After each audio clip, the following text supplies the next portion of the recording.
मित्रांनो, आपण बघणार आहोत देवेंद्र फडणवीस यांच्या पत्नीचे नाव आणि जन्म ठिकाण आणि त्यांची संपूर्ण माहिती. तर त्या अमृता फडणवीस यांचा जन्म 9 एप्रिल 1979 रोजी अमृता रानडे म्हणून नागपूर, महाराष्ट्र येथे शरद रानडे, नेत्ररोग तज्ज्ञ आणि चारुलता रानडे एक स्त्रीरोग तज्ज्ञ यांच्या घरात झाला आणि तिने सुरुवातीचे शिक्षण नागपूरच्या सेंट जोसेफ कॉन्व्हेंट स्कूलमध्ये घेतले. ती राज्यस्तरीय 16 वर्षाखालील टेनिसपटू होती आणि तिने GS college of commerce and economics Nagpur येथे पदवी प्राप्त केली. नंतर तिने फायनान्समध्ये एम.ए. बी.ए. केले आणि सिम्बायोसिस लॉ स्कूल, पुणे येथून टेनिस कायद्याचा अभ्यास केला आणि समोरच फडणवीस यांच्या 2023 मध्ये ॲक्सिस बँक एक्झिक्युटिव्ह करिअर म्हणून कारकिर्दीची सुरुवात केली आणि त्यानंतरच त्यांनी ऑक्सिस बँकेच्या नागपुरातील व्यवसाय शाखेचे प्रमुख म्हणून काम पाहिले आणि नंतरच बँकर म्हणून.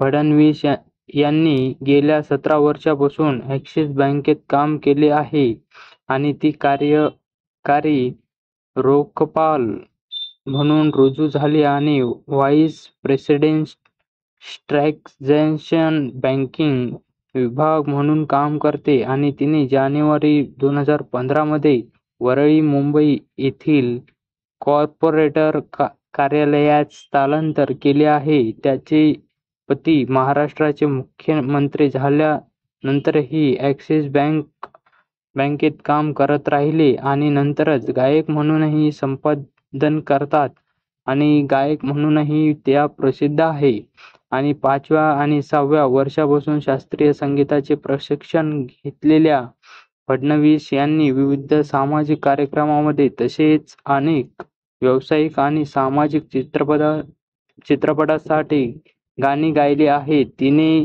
पार्श्वगायिका म्हणून प्रकाश झा आणि यांच्या जय गंगा जलामधील सबंधन माती या गाण्याचे पदार्पण केले. भाजपा नेते गोपीनाथ मुंडे यांच्या जीवनावर आधारित संघर्ष यात्रेत तिने एक गाणे गायले आहे आणि फडणवीस यांचा पहिला म्युझिक व्हिडिओ फिर से, ज्यात अमिताभ बच्चन यांचा समावेश आहे. टी सिरीजने एका दिवसात 70,000पेक्षा जास्त वेळ पाहिला आहे आणि 3 दिवसात 1.4 दशलक्ष पेक्षा जास्त वेळ पाहिला आहे आणि 2018 मध्ये तिचे मुंबई रिझर्व्ह अँथम हे गाणे मुंबई पोर्टल, दहिसर आणि ओशीवर आणि मिठी या 4 नद्या वाचण्यासाठी होते. तर नंतरच 2020 मध्ये तिने ॲडिसन हल्ल्यातील पीडितांसाठी अलग मेरा ये आणि रंग है तू मंदिर तू शिवाला, करोना योद्ध्यांसाठी आणि महिला सक्षमीकरणासाठी तिला युगळे गायले आणि नंतरच 2022 मध्ये महाशिवरात्रीनिमित्त फडणवीस यांनी एक नवीन गाणे लाँच केले. संगीतकृत स्रोत शिवतांडव स्रोताचे सादरीकरण टाइम म्युझिकद्वारे प्रसिद्ध झालेल्या या 14 एप्रिल 2022 पर्यंत यूट्यूबवर 12 लाखांहून अधिक व्ह्यूज मिळाले आहेत आणि सामाजिक कार्यकर्ता म्हणूनही प्रसिद्ध आहे. 2017 मध्ये फडणवीस यांनी national sports club of India Worli येथे ॲडिसन हल्ल्यातून वाचलेला फॅशन शो आयोजित केला होता, ज्याला ॲडिसन अटॅक व्हिवर्स्ट असे नाव दिले गेले आणि या शोला दिग्विजय फाउंडेशनने महाराष्ट्र राज्य महिला आयोगाच्या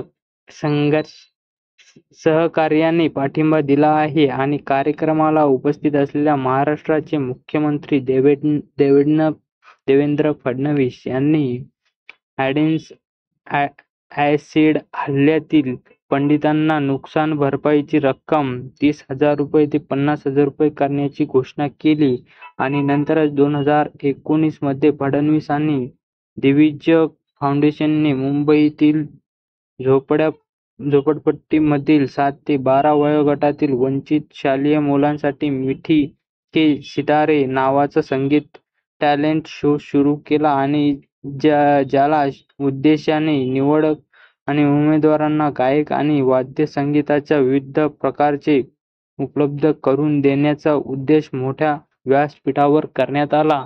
तर अशा माहितीनुसार अमृता फडणवीस ह्या चांगल्या आपल्या कारकिर्दीमध्ये आपल्या जीवनामध्ये कोणते कार्य करत आहे तर ते आपण ते सांगितले आहे आणि सांगतही आहोत. तर अशाच प्रकारे आपल्या कीर्तन सोहळा या चॅनलवर असे व्हिडिओ येत राहतात. त्याकरिता आपल्या चॅनलला सबस्क्राईब करा आणि जास्तीत जास्त शेअर करण्याचा प्रयत्न करा. धन्यवाद मंडळी.